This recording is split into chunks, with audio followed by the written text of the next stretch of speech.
Ku soo dhawaada saaxiibayaal barnaamijkeennii ciyaaro halka kala socota waa Cawaale Official Channel.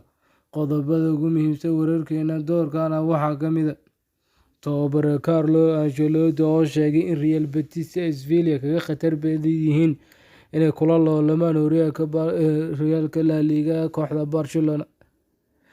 Bruno Fernandes oo lagula taliyay inuu ka baxo hooska Cristiano Ronaldo. Kulamada laga ciyaarayo horyaalka Premier League maanta. Barnaamijkan faahfaahsan daawasho wacan saaxiibayaal. Kooxda kubadda cagta Liverpool ayaa u safraysa magaalo London oo kula soo ciyaaraysa dhigeeda Tottenham.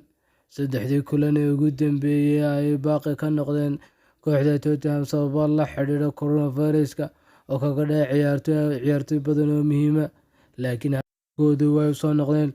Liverpool ayaa kaga dambeysay fayraska corona kulankii ugu dambeeyay ee Newcastle United garaaceen Anfield, waxaana karantiin laga geliyay 3 ciyaartoy oo caabuqa asiibay. Tottenham ayaa rikoodh xun ay ka haysata Liverpool 17 ciyaarood ee ugu dambeeyay horyaalka, waxaa kaliya guul ka heleen hal mar, halka 12 jeer laga badiyay 4na ay barbaro galeen.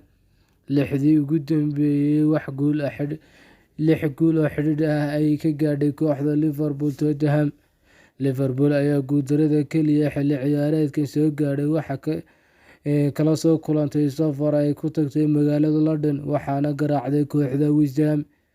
Xiddiga Liverpool Mohamed Salah oo 15 ciyaarood ugu dambeeyay horyaalka Premier League dhaliyay ama caawiyay rikoodh cusubna dhigi doona caawa haddii uu gool dhaliyo ama midkood caawiyo, kaasoo noqon doona taariikh cusub horyaalka Premier League ka dhigi doona. Ayaa ku qasban tahay inay guuleysato marka ay Millennium Stadium ugu tagto Wolves, haddii kale waxaa fursad kale helaysa Man City iyo Liverpool oo kasii baxsan doona iyagoo hadda ka horeeya midkoodna 4 ka sareeya kalena 3 dhibcood ee hoggaanka ka sareeyaan. Garoonka Wolves ee Millennium Stadium ayaa ka mid ah goolasha ugu yaraa Premier League laga dhaliyay xilli ciyaareedkan, waxaa kaliya laga dhaliyay 12 gool. 5 gool iyaga ayaa iska dhaliyay own goal, halka 7 gool oo kale laga dhaliyay, waana garoonka goolasha ugu yar xilli ciyaareedka laga dhaliyay Premier League.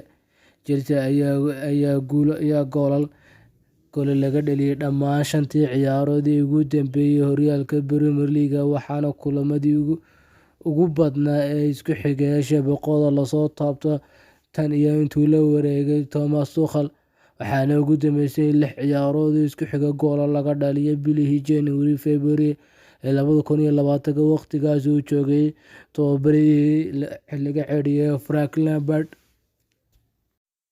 Manchester City ayaa barbarayn kartay rikoodhka gool dhalinta Premier League ee haatan haysato Arsenal marka ay maanta ka hortagto kooxda Newcastle United.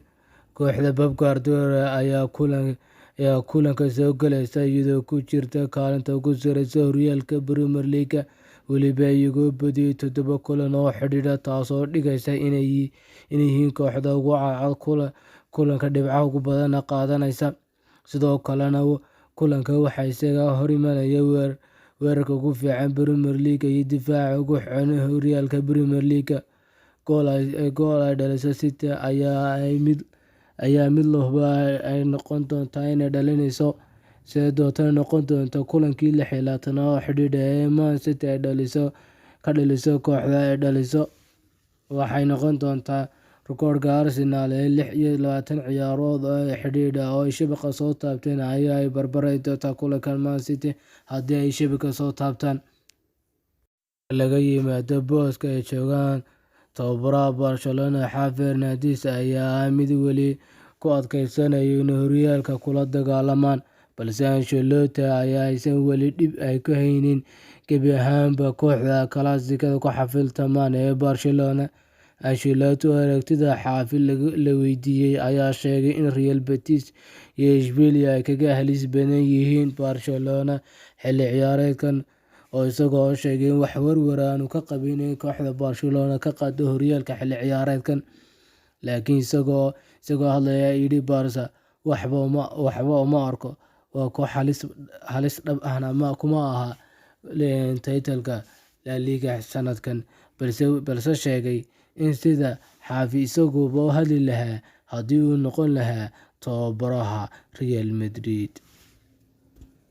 Kooxaha Chelsea, Tottenham iyo Bolton ee Guricholson oo qiimeyn ku sameeyay Bruno Fernandes ayaa sheegay sida isugu dayayo inuu ka caawiyo Cristiano Ronaldo sidii uu qaab ciyaareed wanaagsan u muujin lahaa iyo inay isaga ku keenayso saameyn taban oo dhinaca horumarka xirfadiisa ciyaareed iyo doorka ku lahaa kooxda Man United, taasoo halis gelin karta. Guricholson oo u waramay warbaahinta NBL ayaa waxa uu yidhi markasta oo Bruno kubadda taabto waxa uu raadinayaa Ronaldo, 10 kubadood uu helo 9 ka mid ah ayuu la daydayaa Cristiano Ronaldo. Taasna isaga uma fiicna, waayo xilli ciyaareedkii hore wuxuu hogaamiyay kooxda kaasoo sameeyay caawinta ugu ciyaaryahanka goolasha badan ahaa Manchester United, sidoo kalena ahaa ciyaaryahanka ugu caawinta ugu badan sameeyay kooxda Man United, sidoo kalena qaab ciyaareed cajiib ah iyo fursado aad u khatar badan sameynayay. Balse imika taa beddelkeeda kubad kasta wuxuu la daydayaa Ronaldo, isagoo iloobayba inuu isagu kubad dhalin karo ama ciyaartoy kale u dhiibi karo. Sidaa waxaa yidhi Guricholson. Barnaamijkeennii ciyaaruhu intaas ayuu ku eegay. Asxaabta nagu cusub fadlan subscribe noo saara, asxaabtii hore noola joogtana like iyo share noogu daro, siina faafiya barnaamijkeenan si uu gaadho asxaabta jecel daawashada kubadda cagta. Intaas ayuu nagay barnaamijkeennii maanta.